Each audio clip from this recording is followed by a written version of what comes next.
Hey guys, how's it going? So I'm really excited about today's container arrangement. I've rounded up a bunch of really beautiful plants, and the theme of this container I think should be called heat or spice or fire. I'm kind of centering it around this hot and heavy pepper right here. That's kind of what sparked this whole idea. So I think this is going to be really cool. I really love to work edibles in whenever I can in containers. I think it's kind of a fun, whimsical choice some of the time.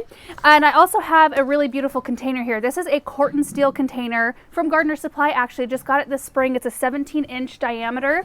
There are 2 drain holes in the bottom. In fact, they come with these little black plugs right here. I just pulled them out so that we make sure that this container drains well. But the cool thing about this is that usually when you get them, they show up just their kind of natural steel color, that gray color, and then they take on this rusty patina over time. They have a video though on their website, and we'll link it down below, where you can speed up the patina process if you really want the whole container to look rusted. And it's not a corrosive rust, it's a totally fine, like it's just purely aesthetic, and it won't ruin the integrity of your planter. So we're all good there. But I think that all the warm colors I'm using will look really good in this container. So I'm going to fill it up with soil for all of the plants I'm using, most of which are annuals. We're using the regular organic potting mix today. We're in the greenhouse today because it's raining a little bit outside. It's a wonderful day. I'm going to add in some slow release plant food. 1, 2, 3.5-ish. Mix that into the top layer. So now what I think I'm going to do is just start planting this up, and we'll talk about each one of these plants as they go in. And I don't know that I'm going to actually use all of them. We'll just have to see kind of how this thing comes together. I do want to put my centerpiece plant toward the back because I've got a lot of lower plants that I really want to feature around the sides, the front sides anyway. So I'll probably end up next to a fence. So this right here is a fireworks pennisetum. So that's our first one that has kind of a reference to fire or heat. And this is a really wonderful grass. It only grows 24 to 30 inches, so it stays a little bit smaller than your traditional purple fountain grass. And it's got really neat pink and white variegation on the leaves, so it's got a little bit of a unique look to it right there. And I think that having that little bit of white will really look good with everything else we're putting in here today. So the second plant I'm using is called Color Blaze Wicked Hot. And of course, Wicked Hot, there's another kind of heat reference. This is part of the Color Blaze coleus series, so it can take sun or shade. And I don't think I mentioned that all of these plants right here, this will be a sun-loving container. And we kind of pushed the Color Blaze coleus to the limits last year and decided to see if they really would take our full sun here in our high desert. And they did. They did require a little bit of extra watering when it got over 100 degrees, but in a container, that's very easy to control, even easier than in the landscape. And that's where we had a lot of ours planted. Now these get quite large, so 18 to 36 inches, but coleus is one of those that's very easy to pinch back and keep, to a nice manageable size. And I think this will be a really nice weighty kind of color in here. Also, something about the Color Blaze series of coleus that I really like, because I plant a lot of it. I've got Ridiculous already in the ground. I've got Golden Dreams going, but they've been bred not to bloom until either really late in the season or not at all, which, we grow coleus for their leaves, not really for their blooms. And once they start blooming, it becomes kind of a chore to have to deadhead them. And so some of your older varieties of coleus, it's a constant maintenance thing throughout the summer to keep them deadheaded, but not with these. I found them really easy to take care of. So next is our hot and heavy pepper. Now I grew these last year, and the peppers turn red as they start to mature, so it will really look good. I think it looks really interesting right now, just even with the green peppers, but it'll look really amazing when it's got both green and red peppers, especially with everything else we have in this container. So that one, let me see how big this Galardia gets. I think I'm going to put the pepper, I kind of want it in the center. We'll try it here. We may have to shift some things around because I'm not really sure how this is going to go. This can kind of be in the front of our grass accent right there. And then our next plant is a Galardia called Heated Up Scarlet. So the cool thing about Galardia is this is an annual type of Galardia. There are perennials as well, but this one blooms all season long, and then when it's done, it's not wanting to come out of its can.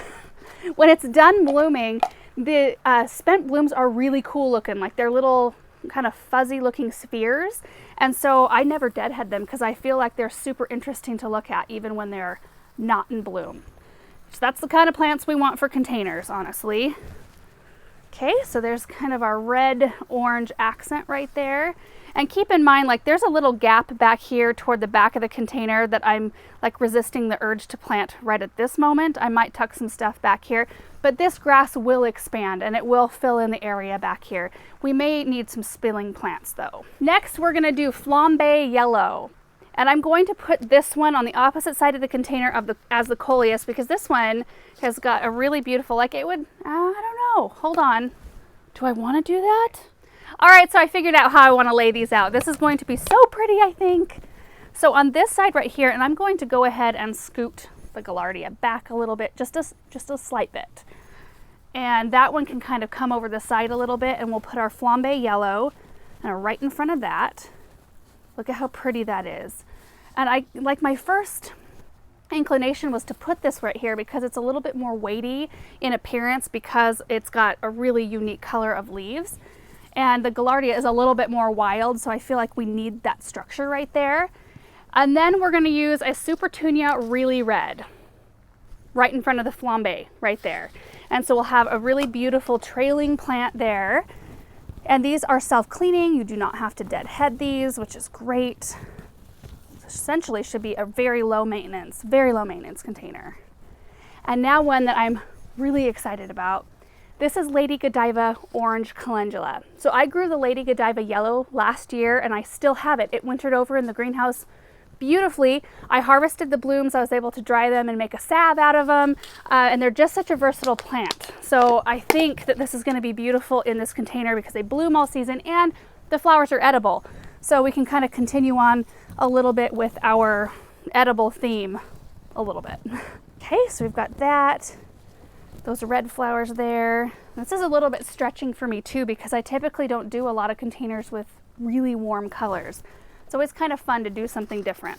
Supera Bells Red is the very last plant we're putting in here. And this will be another nice trailing accent. And I wanted to make sure that this one was separate from the Supertunia so that we had some difference there. And I'm going to go ahead, I didn't put quite enough soil in, which is not usual for me. I don't like to have to like snake in there and put more soil in around the root balls. Typically I fill my containers up and make a little well in the soil, just enough for the root ball to slip down in there, and then I don't ever have to add soil after the fact, but sometimes it just happens that way. And the nice thing too is that this pepper will grow. I mean, the grass will grow up pretty tall, and then the pepper will be a next layer down, and because it's got so much around it, I don't think it's going to need much for support. If it's on its own, like I grew this in our vegetable garden last year, it was on its own and I ended up having to stake it because it did get a little bit heavy with all the fruit. Now, if you keep on harvesting and things like that and don't let it get away from you, then it won't be so heavy, but you could always run a stake right down the middle of the pepper and add extra support if you find that you need it later on in the season. So in terms of how many plants I just packed into this planter, because I know that's always a concern when you see this because, you know, you could say that this is overplanted, but I don't think that we're going to have to do much maintenance on this in reality.